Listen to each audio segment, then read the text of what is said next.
Hello guys, welcome back to our SK Manwa channel. तो आज हम लोग फिर से स्टार्ट करने वाले हैं पैट एवोल्यूशन इन कल्टीवेशन वर्ल्ड। तो बिना किसी देरी के शुरू करते हैं। एपिसोड की स्टार्टिंग में हम लोग देखते हैं कि हमारा सन वो बहुत सारे फायर तीरों से घिरा हुआ होता है और वो बोल रहा होता है ये फायर एसेंस तो बहुत ज़्यादा खतरनाक है, ये मेरा चैन भी नहीं संभाल पा रहा है, आखिरकार अब मुझे क्या करना चाहिए। फिर उसे कुछ याद आता है और वो अपना पोटली बाहर निकाल लेता है और वो बोलता है ये अच्छा मूव था, लेकिन मेरा पोटली किसी भी तरह का फायर को एब्जॉर्ब कर सकता है। फिर वो बोलता है चलो पोटली मेरा अपना काम करना स्टार्ट करो। फिर वो सारे एसेंस को अपनी पोटली में डालने लगता है और वो बोलता है चलो अब जल्दी से इसे एब्जॉर्ब करके एक नया टेक्निक बना दो। तब देखकर दूसरा कल्टिवेटर चौंक जाता है और वो बोलता है ये कैसे मुमकिन है कि कोई मेरे फायर को कंटेन कर पाए, क्योंकि मेरा फायर तो एक लेजेंडरी ग्रेड का था, ये कैसे उसे कंटेन कर सकता है। इधर हमारा सनू बोलता है चलो अब तुम्हारी बारी खत्म हुई, अब मेरी बारी है। फिर वो अपने बकेट को बाहर निकालने लगता है और उससे एक सांप की तरह का फायर अटैक उसके ऊपर जाता है। ये देख को कल्टिवेटर बोलता है अरे बाप रे, इसका प्रेशर तो बहुत ज़्यादा ही हाई है, क्या मैं इसे रोक पाऊंगा।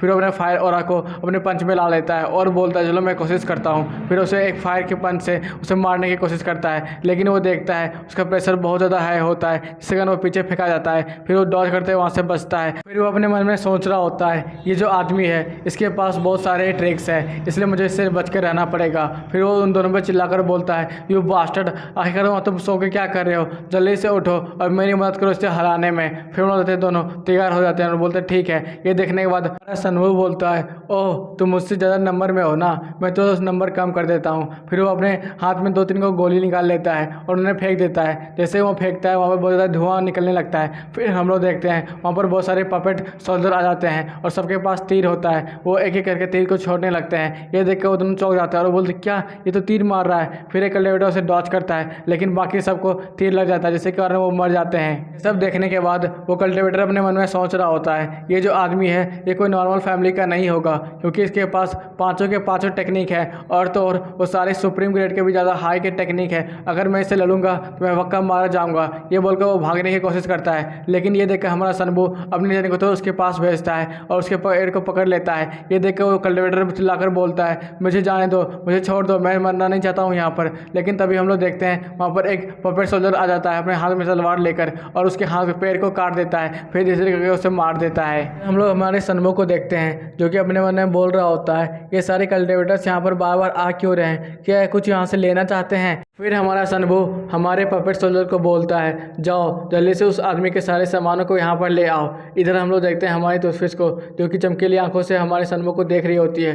ये देखकर सनबू बोलता है हाँ हाँ मुझे पता है कि तुम्हें बहुत सारे ट्रेजर्स को खाना है, रुको रुको थोड़ा वेट तो करो। फिर वो बोलता है लो इसे खा लो। फिर एक अंगूठी को देकर उसके मुँह में डाल देता है और बोलता है इसमें बहुत सारे आइटम्स है, अगर तुम इसे खाना चाहो तो खा सकते हो और रिफाइन भी कर सकते हो। सनबू उस पोटली में सारे सामानों को बाहर निकालने लगता है एक एक करके और बोलता है इसमें तो एक कल्टीवेशन एरे भी है, लेकिन ये मेरे लिए बेकार है। फिर उसे फेंक देता है। फिर वो चेक करता है तो उसमें एक कल्टीवेशन फायर बुक भी होता है। वो बोलता है फायर को कल्टीवेट करना ये भी मेरे लिए बेकार है, क्योंकि मेरे पास कोई फायर नहीं है। फिर वो बोलता है क्या मुझे रिवॉर्ड ले लेना चाहिए, लीडर ने मुझे बोला था अगर कोई भी group of cultivators burning mountain की तरफ आए तो पहले मुझे इन्फॉर्म करना। फिर वो उसे लीडर को इन्फॉर्म करने लगता है और वो बोलता है बहुत सारे कल्टिवेटर्स के ग्रुप यहाँ पर आए थे, लेकिन एक कल्टिवेटर ग्रुप मुझे बहुत ज़्यादा तंग कर रहा था, जिसके कारण से मैंने उन्हें मार दिया। क्या आप यहाँ पर आ सकते हैं जल्दी से जल्दी। चेंज होता है, हम लोग देखते हैं थोड़ी देर में ही यान वहाँ पर आ जाती है और वो बोलती है सनबू आखिरकार तुम ठीक तो हो ना। फिर वहाँ पर लीन भी आ जाती है और बोलती है जल्दी से चेक करो ये कल्टिवेटर्स कौन है और कहाँ से आए हैं। सनबू बोलता है हाँ हाँ मैं ठीक तो हूँ, लेकिन ये जो ग्रुप ऑफ कल्टिवेटर्स हैं ये छुप छुप के हमारे बर्निंग माउंटेन की तरफ आए थे और बहुत सारे लोगों को अटैक भी किया था, इसलिए मैंने उससे फाइट करके उन्हें मार दिया है। इससे कोई प्रॉब्लम तो नहीं होगी। ये सुनने के बाद वो लीन बोलती है नहीं नहीं कोई बात नहीं। मैं उनको चेक करने गया था, वो बोलता है ये लोग फायर सेक्ट के हैं और तो और ये ज़रूर सेकेंड ग्रेड के रेलम में होंगे। ये सुनने के बाद लिंक चौंक जाती है। वो बोलती है क्या फायर सेक्ट और ये सब सेकेंड ग्रेड के रिलम में थे, ये तो अजीब सी बात है। फिर हम लोग देखते हैं सनबू को जो कि बोल रहा होता है क्या फायर सेक्ट ये एकदम बेकार सेक्ट है, इसके जो कल्टिवेटर्स होते हैं ये एकदम बेकार होते हैं, मैंने उन्हें बस 2-3 मिनट में ही हरा दिया। सुनने के बाद हमारी लिंक चिल्लाकर बोलती है सनबू सच सच बोलो कि तुमने इन सबको हराया है। ये सुनने के बाद हमारा सनबू रोने लगता लगता है और बोलता है, तुम किस तरह की बातें कर रही हो कि तुम्हें लगता है कि मैं इन सबको हरा सकता हूँ। ये लोग तो छुप छुप के यहाँ पर आ रहे थे। मैं इन सबका पीछा जैसे ही करने लगा तो ये लोग भागने लगे। जैसे कि मैं पहाड़ के ऊपर जाने लगा तब वहाँ मैं देखता हूँ एक बड़ा सा आदमी आता है जो कि पूरी तरह से आर्मर पहना हुआ था और अपने पास बहुत सारे तीर को भी रखा था। वो आता है और उन सब पे मारने लगता है। ये देखकर तो मैं बहुत ज़्यादा डर गया। मैं तुरंत पेड़ के पीछे छुप गया। सब सुनने के बाद हमारी लिंक बोलती है, कोई बात नहीं, क्या तुम हमें ये बता सकते हो आखिरकार वो आदमी कैसा दिखता था। सनू बोलता है, हाँ मैंने उसे थोड़ा सा देखा था। वो अपने पूरे शरीर में गोल्डन कलर के आर्मर को रखा था और एक चेहरे पे मास्क भी रखा था गोल्डन कलर का। हमारी लिंक अपने मन में सोच रही होती है, मेरे हिसाब से जो बर्निंग माउंटेन का केस था वो बहुत ज़्यादा कॉम्प्लिकेटेड हो चुका है। अब ये मुझसे हैंडल नहीं होगा। यहाँ पर तो मैसेंजर ऑफ गॉड भी आ चुके हैं। अब मैं क्या करूँ। फिर लिंक हमारे सनमो की तरफ मुड़ती है और बोलती है, अभी तक हमारा जो डिस्कशन था वो पूरी तरह से ख़त्म नहीं हुआ है। अभी भी तुम्हारे पास बहुत सारे पॉइंट्स हैं जो हमें बता सकते हो। हम लोग अब बाद में बात करेंगे, अभी तुम यहाँ से जा सकते हो। ये सुनने के बाद हमारा सनू बोलता है, ठीक है मैं यहाँ से जाता हूँ। फिर वो अपने मन में सोच रहा होता है, मुझे भी बहुत ज़ोर से भूख लगी है। इतने सारा मारपीट करने के बाद मुझे भूख बहुत ज़्यादा लगी है।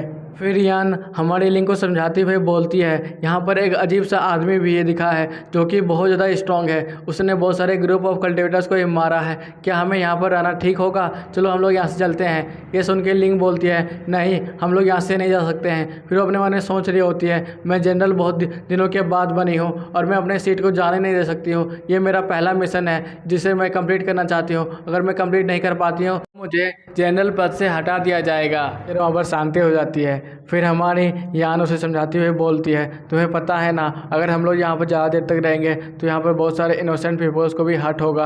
क्यों ना हम लोग चलकर बाहर में जाकर बात करते हैं। ये सुनने के बाद हमारी लिंक बोलती है, नहीं मैं चाहती हूँ जल्दी से जल्दी लेफ्टिनेंट जनरल साओ को यहाँ पर बुलाना, क्योंकि वही इस मैटर को संभालेंगे। ये सुनने के बाद दोनों सिपाही आपस में बात कर रहे होते हैं। है तुम जानते हो लेफ्टिनेंट साओ के बारे में, वो तो खतरनाक आदमी है ना।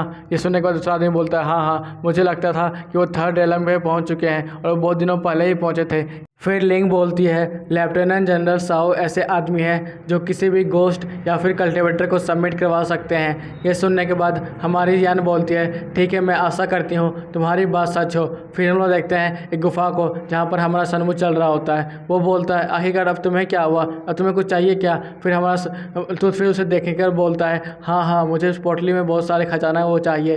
फिर हम लोग देखते हैं हमारा सनमू उसे एक पोटली को खाली करने लगता है और बोलता है, लो जो चाहिए तुम इसे खा लो। फिर सब कुछ खा जाता है। ये सब देखने के बाद हमारा सनबू अपने मन में सोच रहा होता है, आजकल टूथफिश कुछ ज़्यादा ही खाने लगी है, क्या इसे बहुत ज़्यादा ही भूख लगने लगी है। फिर हम लोग देखते हैं कि अचानक टूथफिश के अंदर से बहुत ज़्यादा ही रोशनी चमकने लगती है। ये देखने के बाद हमारा सनबू बोलता है, अब क्या हुआ इसे, आखिरकार ये कल्टिवेशन कर रही है क्या? फिर हम लोग देखते हैं हमारे सनबू के अंदर से भी बहुत ज़्यादा ही रोशनी चमकने लगती है और उसका डेंटियान बहुत सारे सिम्बॉल से दिखने लगता है। ये देखकर सनबू बोलता है, क्या मेरा डेंटियान इतना ताकतवर कैसे हो गया? फिर वहाँ बैठ के वो कल्टिवेशन करने लगता है। देर तक कल्टिवेशन करने के बाद हमारा सनमू ब्रेक थ्रू कर लेता है और वो लाइट बर्निंग कल्टिवेशन लेवल पर पहुंच जाता है। फिर हम लोग को उसमें बताया जाता है उसमें भी 6 ग्रुप होते हैं, लेकिन वो हम लोग आगे चल के पढ़ेंगे। फिर हम लोग देखते हैं सनमू जो कि अपना कल्टिवेशन खत्म कर लेता है और वो बोलता है, चलो मैं देखता हूँ आखिरकार मेरा स्पेशल एनर्जी कितना ताकतवर बन गया है।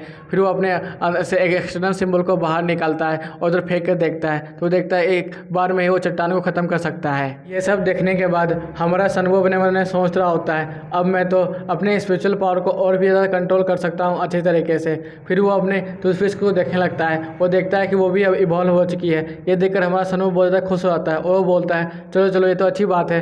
फिर वो अपने बकेट से सारी फायर एनर्जी को एसेंस को हमारे टूथफिश को खिलाने लगता है और वो बोलता है, लो इसे भी खा लो और इससे भी मुझे एनर्जी प्रोवाइड करो। लेकिन हमारी टूथफिश कुछ उगल देती है। ये देखकर वो बोलता है, क्या अब तुम फायर भी निकाल सकती हो अपने मुँह से?